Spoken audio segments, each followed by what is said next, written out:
Pemirsa ICIS podcast yang saya cintai.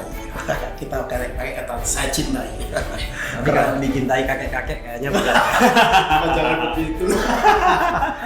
Jadi kalau anak soleh, seorang saya nggak boleh, harus kakek soleh.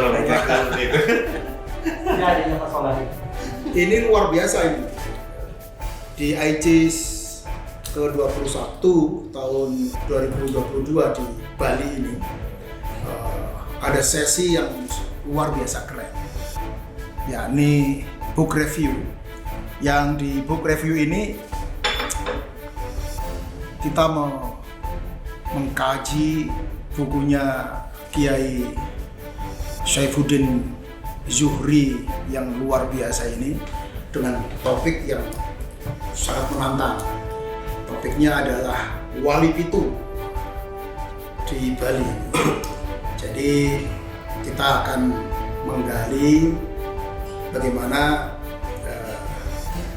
buku tentang Wali Pitu bisa diceritakan sedikit banyak terkait dengan, tapi jangan terlalu lama. Singkat saja isinya itu apa Wali Pitu? Ya, sebenarnya ada dua gagasan yang coba ingin saya sampaikan melalui buku ini. Pertama adalah gagasan tentang relasi Jawa dan Bali. Yang sebenarnya idenya klasik sebenarnya, bahwa Bali itu adalah kalau dalam kajian akademik disebut sebagai Hindu Museum, Japanese Hindu Museum, museum Hindu Jawa. Tapi itu seperti mirror, relasi Jawa dan Bali sebenarnya mirroring. Apa yang terjadi di Jawa juga akhirnya juga ada di Bali. Kasus Wali Pitu saya sampaikan di buku itu, argumennya sederhana sebenarnya, bahwa ini sebuah mirror, sebuah cermin apa yang terjadi juga di Jawa dengan Wali Songo. Saya kira itu mirip sama. Bagaimana orang dibulisir untuk melakukan ziarah, konsepnya sama. Sampai saya juga bilang komposisinya juga serupa. Komposisi maksud saya, kalau di Wali Songo kita kenal ada satu Sunan Kalijogo sebagai satu-satunya Sunan pribumi. Di sini juga punya satu Sunan yang juga satu-satunya pribumi. Punya di mana? Di Jawa juga kita kenal Sunan dengan genealogi keluarga dari Cina. Di sini juga sama. Jadi ini kayak mirroring. Jawa Wali Pitu sebenarnya mirroring.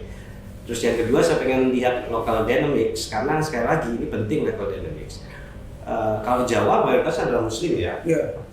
Di Bali sebaliknya, ini bagaimana artefak Islam di Bali itu hidup di tengah mayoritas Hindu. Ini sebenarnya dua hal yang ingin saya kaji melalui buku Wali Pitu itu. Dan ya temanya nggak cukup banyak, nggak cukup banyak ditulis orang gitu aja mungkin. Justru itu saya juga pengen tahu ya, proses kreatifnya gimana itu bisa menemukan topik itu. Ada asbabul wurudnya seperti apa itu ceritanya itu? Iya, ini sebenarnya kecelakaan, Profesor. Kecelakaan. Jadi ini berangkat dari ini kira-kira ya, keputusasaan saya dengan kajian-kajian di Indonesia yang saya boleh menyebut alarmis model ya. Alarmis model itu semua ngomongin tentang Islamisme, tentang radikalisme. Itu sangat dominan dalam riset-riset. Dan saya ada di bagian itu. Ketika saya master, waktu S2, saya nulis tentang gerakan radikal dan sebagainya. Dan itu kita sudah exhausted untuk ngomongin gerakan-gerakan seperti itu. Dan ini menjadi mainstream. Jadi saya mungkin sebaiknya nulis sesuatu yang nggak tegang gitu ya, nggak ngomongin kekerasan, satu yang bikin otak kita agak tegang. Justru uniknya di situ.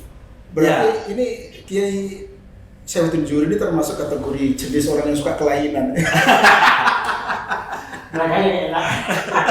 Ya, dan sudah kelainan. Tahun 2007 itu saya niatnya jalan-jalan ke Bali.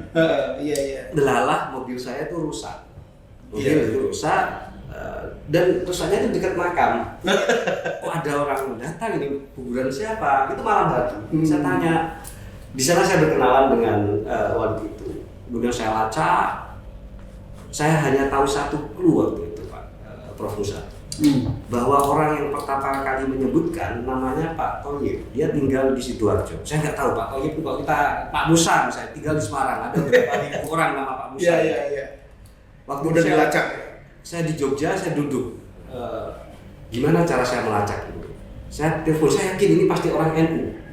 Itu saya telepon kantor NU satu-satu di Sidoarjo. Ada yang namanya Pak Thoyib nggak? Kenal nggak?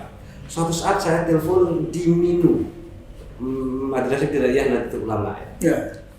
Oh, kenapa? Karena cucunya sekolah di sini. Bisa nggak saya ngomong sama cucunya? Cucunya masih kelas 1 SD, Pak. Oh, oke. Tapi saya tahu kalau orang tuanya mengajar di sebuah SMP. SMP apa? Saya search itu di Google. Oh, SMP ini saya telepon. Ada nggak nama guru namanya Radio ya, Pak Fendi misalnya. Oh ya, saya panggilkan. Ada saya ngobrol di sana. Saya akan datang ke rumah. Saya ingat tanggal 5 Desember saya akan datang ke rumah. Kalau peneliti hebat itu sampai tanggal pun masih diingat peristiwa-peristiwa penting. Karena itu penting menurut saya tanggal 5 Desember itu. Kemudian saya datang ke rumahnya, itu pertama kali kemudian ketemu dengan orang yang kira-kira yang mencetuskan gagasan tentang wali itu, dan sekarang ini dia orang Jawa sebenarnya, orang Jawa yang tinggal di Sidoarjo. Yang kemudian saya setelah selesai master saya pikir saya akan nulis tema ini. Riset saya mulai sejak tahun 2010 sebenarnya. Saya intens ke Bali, dan buku ini sebenarnya kan hasil revisi ya dari proses review dari disertasi awalnya proposal. Dan itu berarti meskipun tentang Wali Pitu dunia lain dalam tanda petik ya. Tapi karena ini kan riset disertasi yang serius itu. Berarti kan pasti ilmiah ya. Mudah-mudahan. Pasti ilmiah. Artinya bukan di situ itu kemudian unsur klinikisme dan seterusnya masuk di situ. Semuanya akademik ya. Itu yang saya ingin katakan. Ini yang saya ingin ketika orang menerima buku ini, termasuk orang-orang di bisa salah paham orang gitu kan. Iya betul itu. Jadi pertanyaan misalnya ketika kamu nulis apa, oh Mas ada wali ya di Bali. Itu yang tidak ingin saya tulis sebenarnya. Ada atau tidak ada wali itu bukan yang ingin saya jawab dari riset ini. Tapi bagaimana sebuah tradisi yang baru, orang datang ke Bali untuk ziarah itu dibangun, dan ini sebuah proses sosial. Semua proses sosial ini yang ingin saya rekam.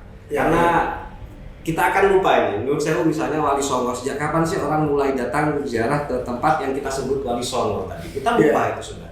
Saya khawatir nanti kita akan lupa ini. Jadi tugas saya sederhana mendokumentasikan, merekam sesuatu yang kemungkinan akan lupa. Bagaimana sebuah tradisi ini muncul? Oke, sambil diminum. Jangan lupa ini membuat semangat hidup. Kalau yang tua bisa lebih semangat, apalagi yang muda seperti saya ini. Tapi jangan bilang aku tua. Fatimah sudah tua. Oke, satu hal yang juga menurut saya patut untuk saya tanyakan dari sisi genre metodologi riset ini itu tentang Wali Pitu ini masuk di genre yang mana ini dalam metodologi penelitian? Yang pasti ini etnografi, riset etnografi. Tapi saya tidak menggunakan, saya mengkombinasikan. Jadi riset etnografis itu biasanya ya seperti antropolog awal, mereka akan tinggal di sebuah desa. Menurut saya itu tidak cukup untuk memahami ziarah karena ziarah itu pada prinsipnya kan praktek travel ya, atau praktek untuk orang berpergian. Kalau kita hanya duduk di satu lokasi kemudian kita bicara tentang desa itu, kita nggak akan kenal tentang. Karena itu saya selalu bilang saya akan combine antara tradisional etnografi yang klasik ya, yang biasa dilakukan oleh etnografer. Tapi saya akan combine dengan kemudian saya sebut sebagai mobile etnografi, bahwa bagaimana proses orang itu berpindah, datang, perjalanan di bis, melakukan ziarah ini juga harus direkam. Karena itu secara metodologis ini riset etnografi yang membaca tidak hanya situatedness ya, kondisi yang bonded yang ada dalam sebuah masyarakat, tapi juga saya bicara apa yang terjadi ketika orang pergi dari kampungnya, datang ke makam, kemudian kembali lagi ke kampungnya. Melalui in-depth interview. Ya, dan saya ingat sekali, saya cukup lama di Bali sebagai tour guide juga. Karena dianggap orang tahu tentang Wali Pitu, mau nggak jadi tour guide di Bali, tour guide apa, wisata religi makam-makam ini. Iya. Saya ingat sekali itu kalau di musim-musim tertentu sangat penuh.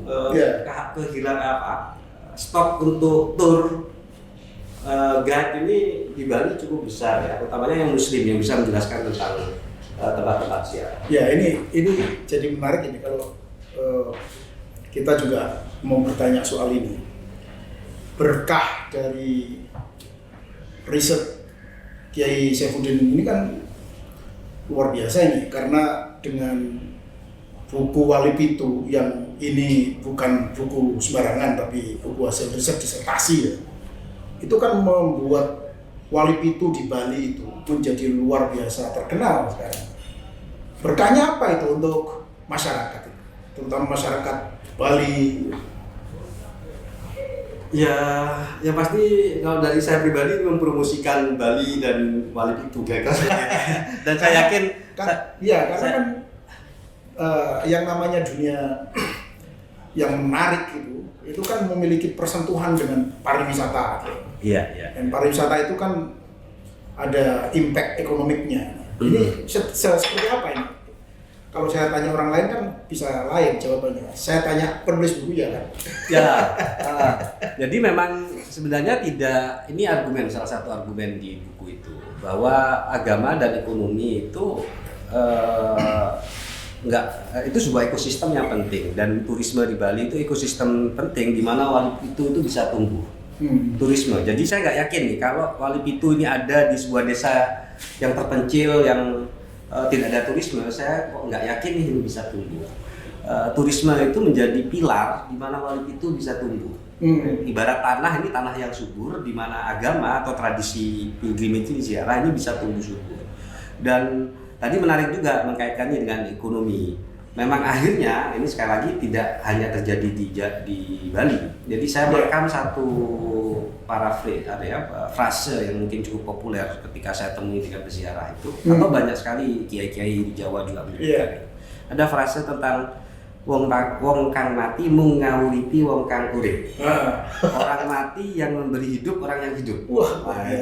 Itu sering saya dengar orang bicara tentang konsep ini. Artinya wali itu baik di Jawa atau bahkan di Bali, menurut saya punya assemblage, saya menyebutnya sebagai assemblage dengan turisme dan ekonomi. Bahwa seorang wali itu harus mampu memberikan hidup terhadap orang yang hidup. Itu salah satu indikator paling kuatnya dengan ekonomi. Kalau kita ke Jawa itu munculnya pasar-pasar di sekitar makam-makam ya, di makam-makam. Dan mungkin kalau makam-makam yang kecil yang tidak banyak dikunjungi, dia menjadi bisa ngasih obat alternatif, pengobatan. Idenya sama, bahwa ada pragmatic orientation dari sebuah tempat yang kemudian kita sebut sebagai tempat suci atau kuburan wali misalnya. Dan di Bali saya kira juga sama. Ekonomi, impact terhadap ekonomi cukup besar. Ketika saya report tahun 2015-2016, saya merekod itu setidaknya sehari itu ada sekitar 5-6 bis yang datang ke sebuah lokasi. Kalau kita kalkulasi itu sekitar 300 orang ya sehari.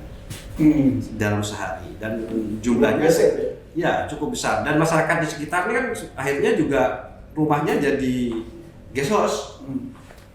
Beberapa masjid itu juga jadi tempat penginapan peziarah ini, karena sekali lagi Prof Musa, peziarah ini yang datang dari Jawa rata-rata adalah dari low middle class.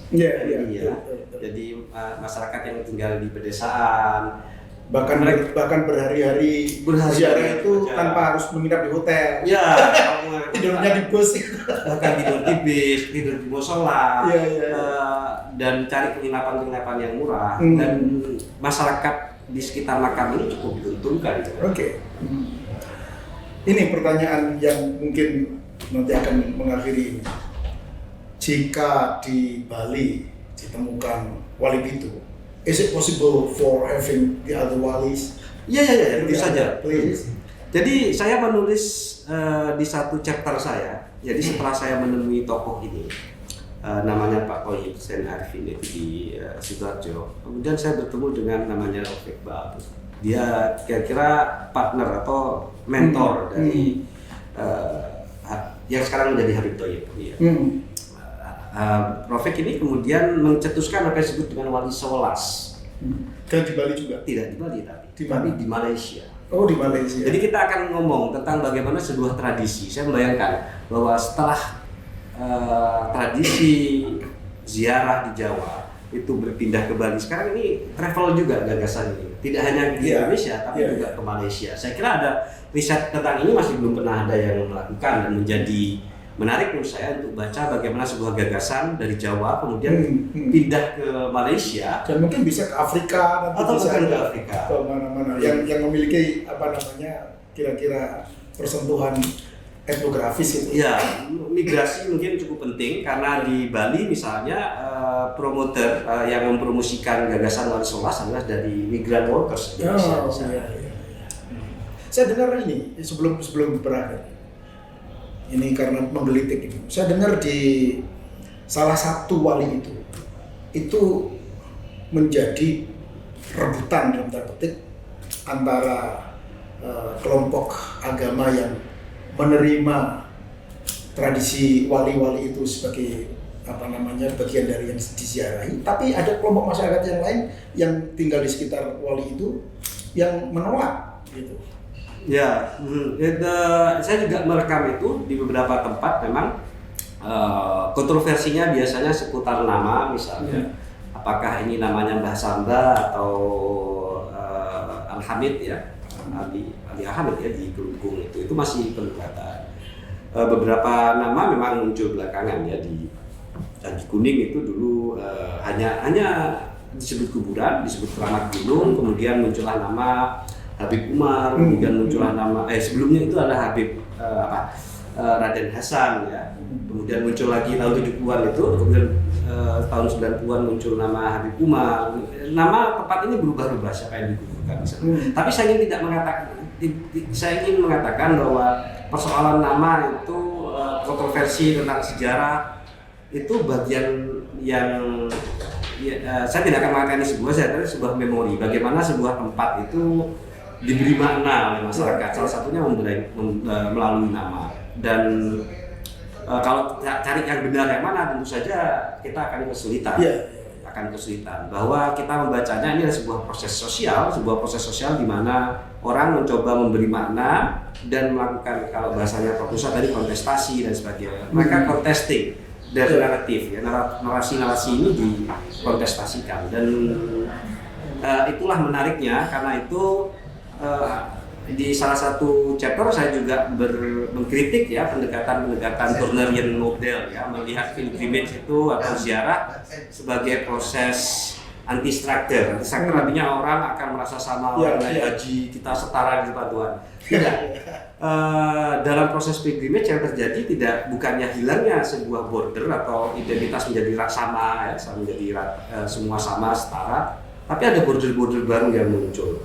Yang terjadi adalah kontestasi tadi dalam ruang yang kita sebut sebagai ruang sakral tadi. Dan ini sebuah kritik menurut saya dari riset-riset banyak tentang antropologi yang dimotori awal-awal oleh Victor Turner misalnya, dengan mengatakan pilgrimage dan sacred site sebagai anti-structure. Saya tidak melihat itu, dan saya setuju dengan Prof. Musa tadi. Memang sebenarnya kelas kemudian kontestasi juga bisa ditemukan dalam ruang-ruang sakral. Oke, wah, ini luar biasa menarik ini. Cuman waktu kita terbatas ini, Pak Yai Dokter. Ya, terima kasih Prof. Musa. Prof. Musa guru saya juga sebenarnya. Kita harus mengakhiri ini, dan perbincangan ini luar biasa menarik ya. Tetapi sekali lagi waktunya terbatas, dan terima kasih atas perhatian, dan terima kasih atas waktunya untuk bincang-bincang di pagi hari ini. Terima kasih. Luar biasa keren. Iya. Prof. Musa ini adalah kakek guru saya. Terima kasih. Assalamualaikum warahmatullahi wabarakatuh. Waalaikumsalam warahmatullahi wabarakatuh.